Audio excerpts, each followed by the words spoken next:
Hola,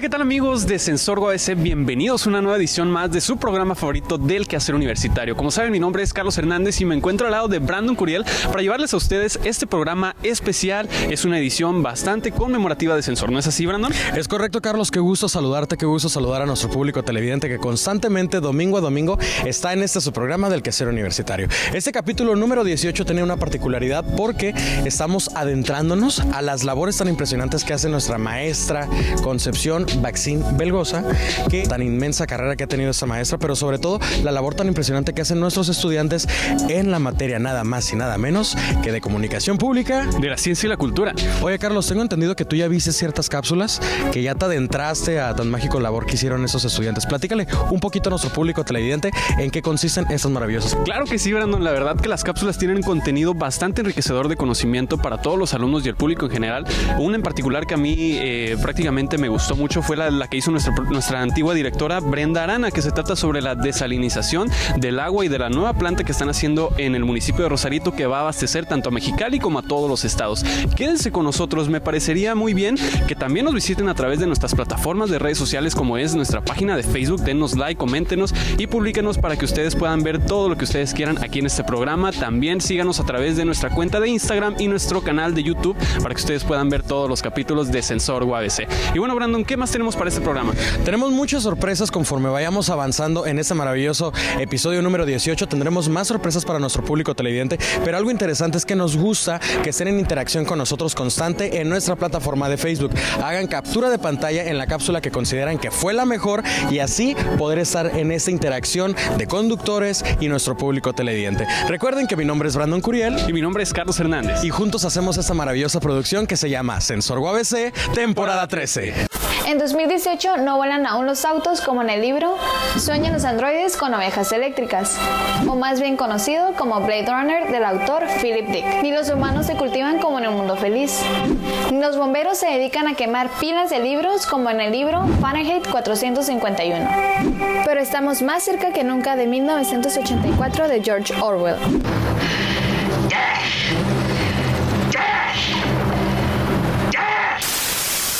Bienvenidos a todos nuestros lectores a Letras al Aire. Mi nombre es Adriana Ortiz y hoy hablaremos de...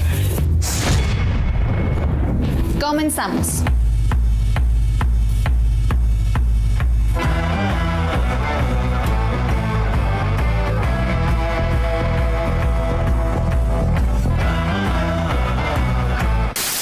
Eric Arthur Blair, escritor, ensayista y periodista inglés, o más conocido como George Orwell.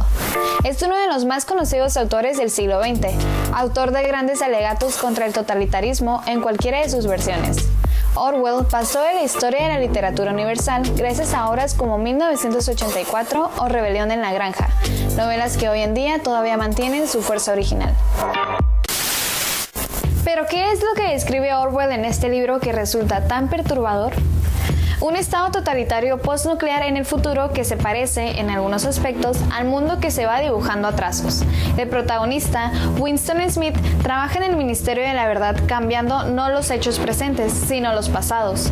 Se modifican los viejos titulares y los recuerdos para así manipular a la población que bebe un líquido preparado llamado Ginebra de la Victoria. Por encima de él siempre se sitúa el Gran Hermano, el guardián de la sociedad y el juez supremo que todo lo ve sin descanso por cámaras repartidas por todas las calles. Un lema se repite en los carteles en el régimen del Partido Único: guerra es paz, libertad es esclavitud e ignorancia es fuerza. Más allá de su significado literario, la importancia de 1984 radica en las lecciones que podamos extraer en relación a nuestra realidad actual. A medida que uno se adentra en su lectura, los paralelismos detectados entre esta sociedad ficticia y la nuestra son escalofriantes y deben llevar a una reflexión profunda. El Gran Hermano teléfono o Big Brother, como es llamado en la novela original, ha sido superado hoy con el Big Data. Es decir, los algoritmos que ya saben más de nosotros que nosotros mismos. Nuestros retweets, nuestros likes y todo lo que subimos en Instagram, en Facebook, ya tienen un perfil muy exacto de todo lo que hacemos y de todo lo que somos. Y este dibuja un perfil tan perfecto de nosotros que ningún gran hermano con cámaras podría igualar. Pero ¿en dónde podemos observar la ficción de Orwell en nuestra realidad?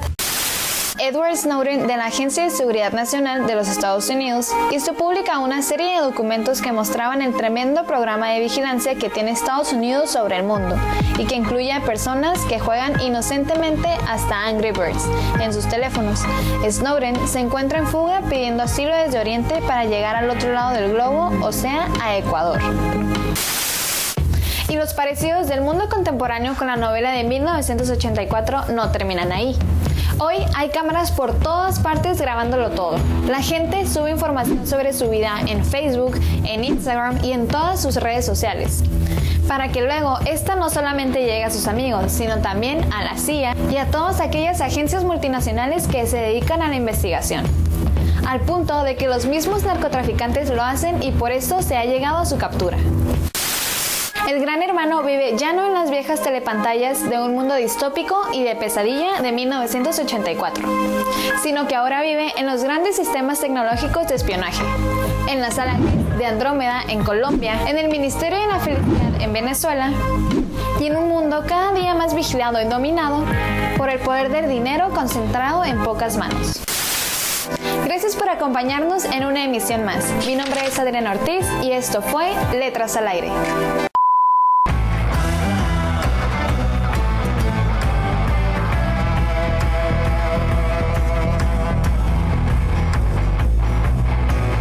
Producciones de Ilumina para el canal de comunicación pública de la ciencia y cultura. Hola, soy Brenda Arana. El día de hoy les traigo un tema muy interesante, pues es del agua que utilizamos todos los días para bañarnos, para lavar los platos, el carro y demás. Esta agua está pasando por muchos procesos de protección y de preservación.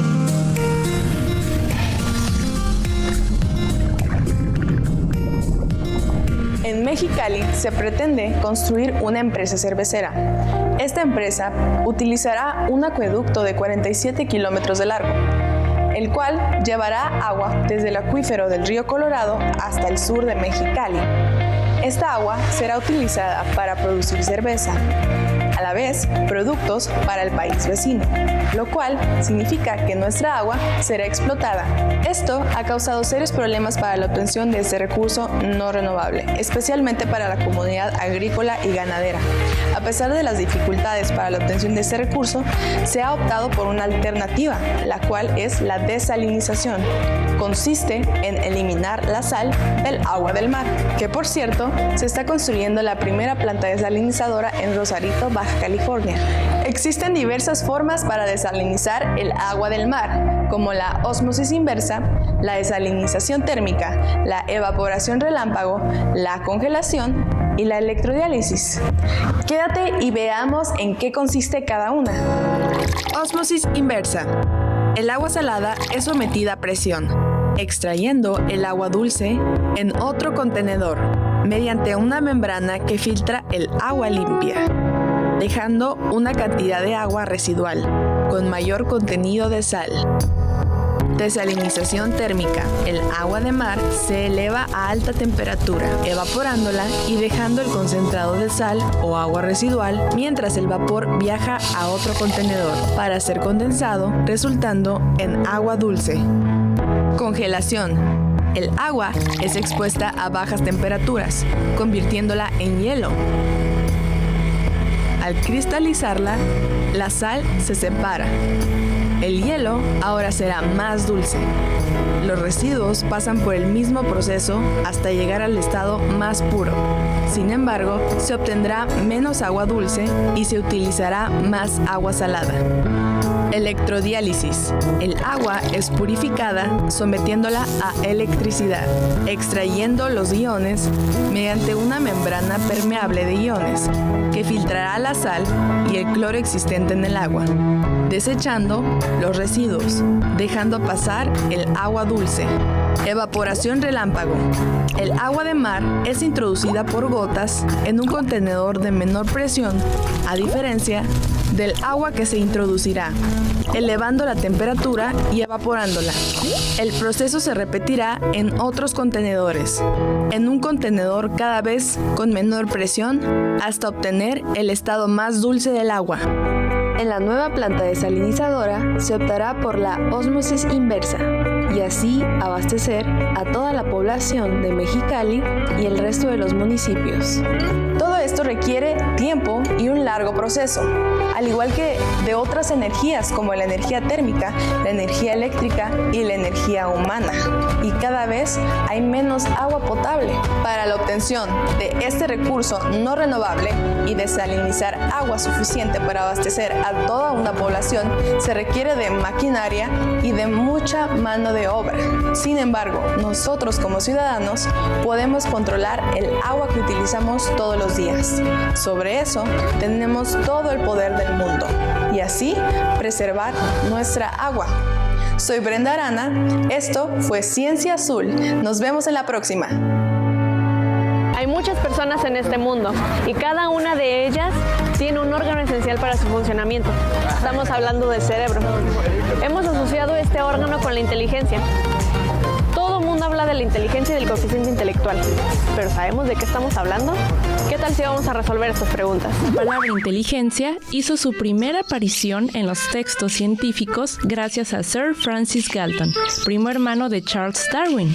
Este personaje de la ciencia estaba fascinado por las matemáticas y por las técnicas de medición. Dirigió su atención hacia el campo de la herencia para probar sus teorías sobre el origen genético de la inteligencia.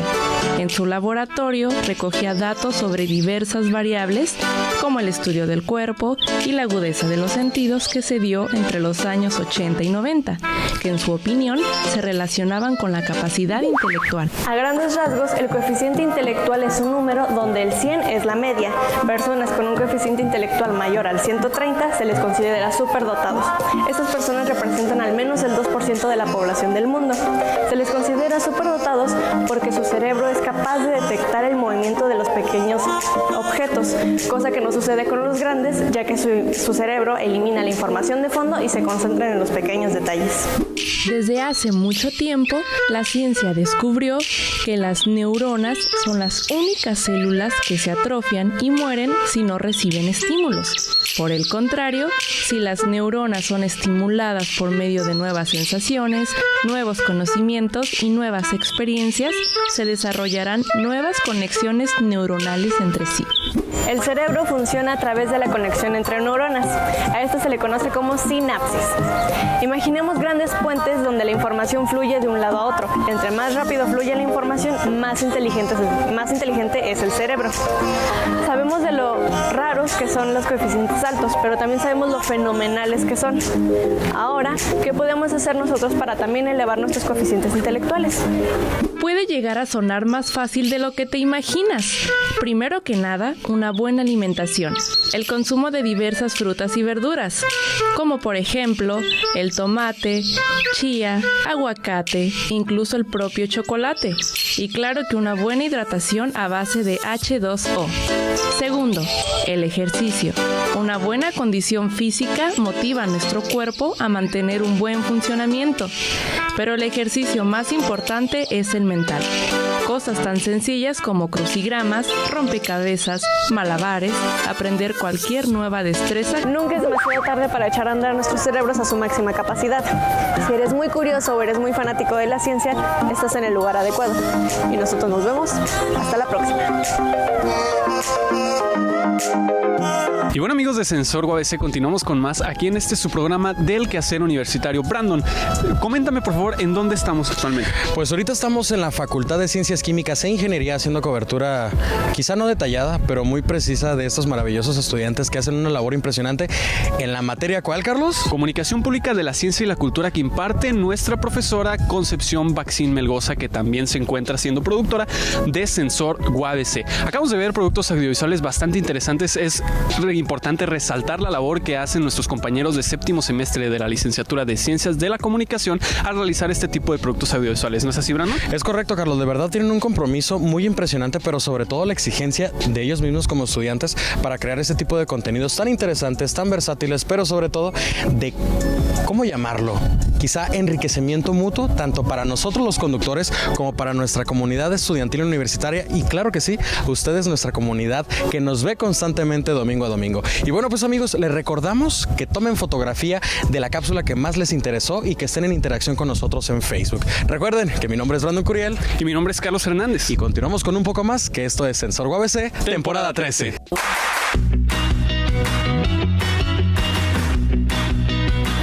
Hola gente, bienvenidos de nuevo a su canal preferido, Conciencia. Mi nombre es Osvaldo Pimentel. Y mi nombre es Octavio Zambrano y hoy les hablaremos sobre el plástico. Oye Osvaldo, ¿sabías que el plástico tarda entre 150 a 600 años en descomponerse en el medio ambiente? ¿Es en serio el plástico? Sí. ¿Como las bolsas que usamos en el supermercado? Sí, por eso es que deberíamos de dejar de usarlas. Las bolsas de papel o cartón duran un año en descomponerse. Esta por su composición que se desintegra más fácilmente que la de plástico. E incluso el medio ambiente ayuda en la aceleración de esta descomposición. El plástico es fabricado a partir de material orgánico, como la celulosa, la sal, el carbón, el gas natural y por supuesto el petróleo. El petróleo constituido por la descomposición de miles de años de seres vivos y materia orgánica. La producción de plástico empieza con la destilación en una refinería, donde el petróleo crudo es separado en fracciones y cada fracción es utilizada de acuerdo al tipo de plástico requerido. Esto por sus polímeros o macromoléculas que están formadas en una cadena de moléculas. Debido a su gran resistencia, el plástico se ha convertido en un gran contaminante para el medio ambiente. En el mar existen toneladas de bolsas de plástico, por ejemplo, botellas, popotes y redes de plástico, que a la larga mucha fauna marina ha estado siendo afectada. Esto sin mencionar la contaminación que vemos en las calles, el suelo o incluso en los árboles, alguna bolsa que haya quedado atrapada entre las ramas. El plástico sin duda fue un gran invento para la mejora de nuestra forma de vida, pero aún así no existen medidas en todo el mundo para evitar que todos estos miles de desechos sean olvidados y así causando problemas ambientales. Les aconsejamos que al hacer tus compras diarias en el supermercado o la tienda, rechace las bolsas de plástico. Si quieres mejorar tu compromiso ambiental, recuerda siempre llevar tus bolsas de telas a las tiendas o locales donde vayas a consumir algún producto. Bueno, y eso es todo por el episodio de hoy. Gracias por ver Conciencia y hasta la próxima.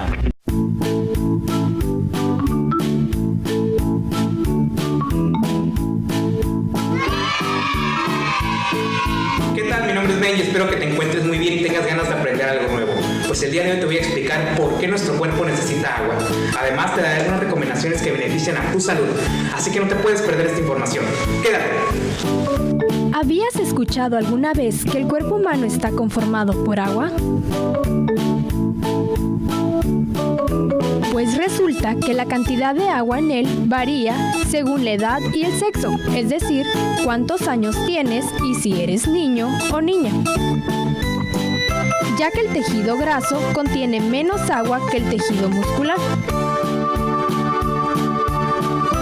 El cuerpo está conformado de células y nuestros miles de millones de células deben tener agua para vivir. A ver, para que te quede más claro, te explicaré a un vistazo cuánta agua hay dentro de ti. La cantidad de agua promedio en el cuerpo humano varía entre el 50 y el 75%. ¡Wow! Impresionante, ¿no? Más de la mitad está conformado por pura agua. Pero entonces, ¿por qué es importante beberla? pues el porcentaje de agua depende de su nivel de hidratación. Las personas sienten sed cuando ya han perdido un poco de agua en su cuerpo. Cuando corres, juegas y haces ejercicio, tu cuerpo pierde agua a través del sudor y tus ganas de pensar y de mover tu cuerpo empiezan a deteriorarse antes de que empiece la sed. Sabemos que a los niños inteligentes como tú les gusta tomar agua para mantenerse fuertes y saludables. Y aunque las bebidas azucaradas como los jugos y las sodas son muy deliciosas, debemos aprender a tomarlas con regularidad. Vamos a ver qué opinan otros niños al respecto. ¿Por qué es importante tomar agua? El agua es importante porque es hidratación, porque así eres fuerte y no te enfermas. Porque el agua es muy mejor que la soda. Nos hacen fuertes y sanos. Te puedes morir si no tomas agua, y a veces cuando haces ejercicio te cansas y tienes que tomar agua para que no te enfermes. Para no deshidratarnos. Y ahí lo tienes. Eso es lo que piensan otros niños al respecto. Y por supuesto que es mejor tomar agua que cualquier otra bebida procesada.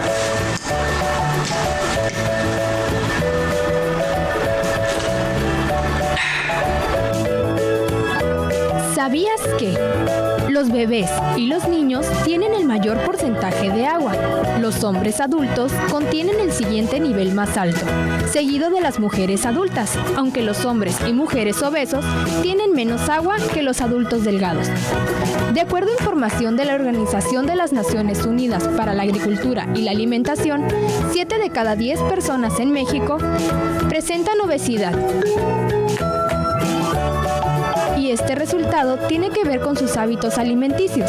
Por supuesto, por preferir ingerir azúcares y comida chatarra en lugar de agua natural y alimentos saludables.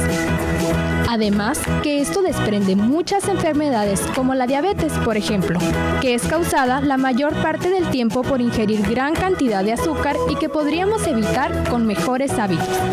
Tomar agua no solo te mantiene hidratado, también te ayuda a mejorar tu estado de ánimo, a deshacerte de los desechos a través del sudor y de la orina. Además, la dificultad para hacer el baño y los dolores de cabeza. Te ayuda a cuidar tu peso, a disminuir la grasa y evitar las caries y las idas al dentista. Antes de que te vayas, queremos darte algunas recomendaciones para llevar una vida saludable. No olvides empezar tu día con un vaso de agua. Llevar contigo una botella de agua cuando juegues o hagas deporte para que no te deshidrates. Consumir al menos 1,5 litros diarios y recuerda que el agua siempre es mejor opción que cualquier otra bebida. Esto es todo, amigos. Esperamos que lo que te hayamos compartido haya sido de tu interés y lo pongas en práctica para estar más fuertes y saludables. Yo soy Benji y hasta la próxima.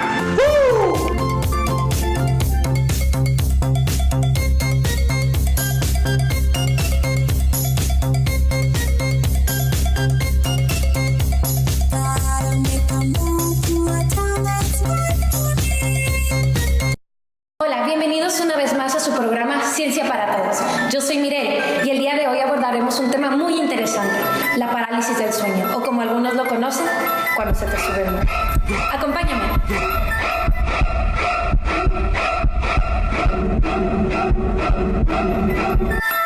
Seguramente conoces a alguien que alguna vez te haya dicho, tuve una experiencia horrible, se me subió el muerto.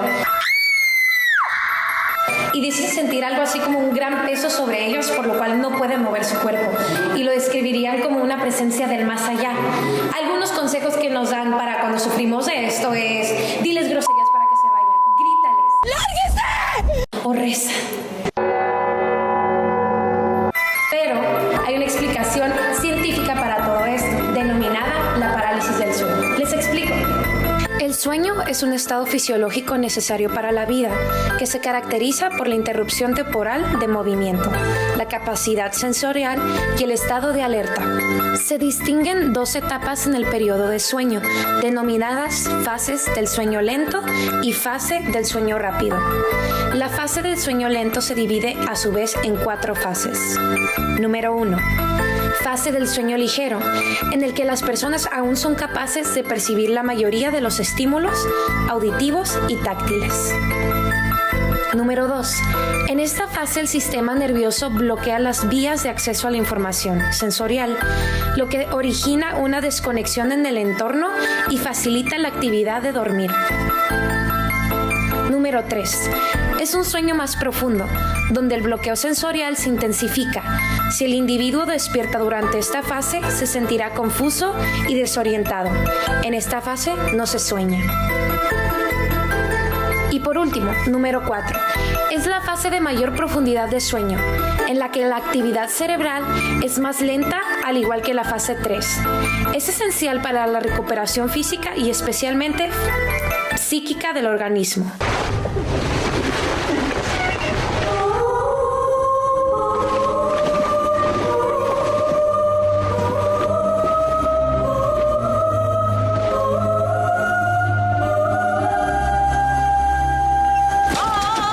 ¡Despierta! ¿Qué? ¿Tú eres la princesa Fiona? Esta fase no es la típica de los sueños, pero en ocasiones pueden aparecer en forma de imágenes, luces, figuras, etc., sin una línea argumental. Es importante señalar que en esta fase es en la que manifiestan las alteraciones como el sonambulismo o terrores nocturnos. Interesante, ¿no? Ahora vamos a hablar del sueño profundo.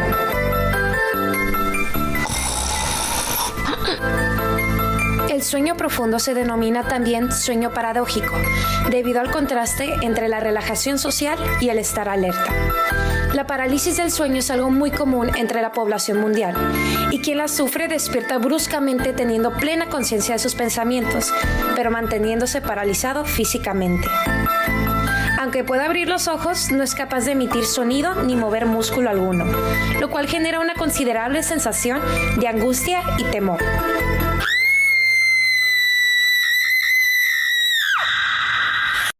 Para dejar más claro esto, se trata de un momento en el cual estamos profundamente dormidos, pero nuestro cerebro se despierta antes de que podamos mover cualquier otra parte de nuestro cuerpo. Como dato adicional, es bueno saber que la duración promedio de una parálisis de sueño dura alrededor de 4 minutos, así que no te preocupes, esto pasa. Aunque también hay quienes creen en los fenómenos sobrenaturales y afirman haber visto sombras, presencias malignas o haber escuchado sonidos extraños. Si te interesa más lo paranormal, te recomiendo estas películas, Pesadilla Siniestra y Vienen por ti. Yo soy Mireille y nos vemos en el próximo episodio de Ciencia para Todos. Nos vemos.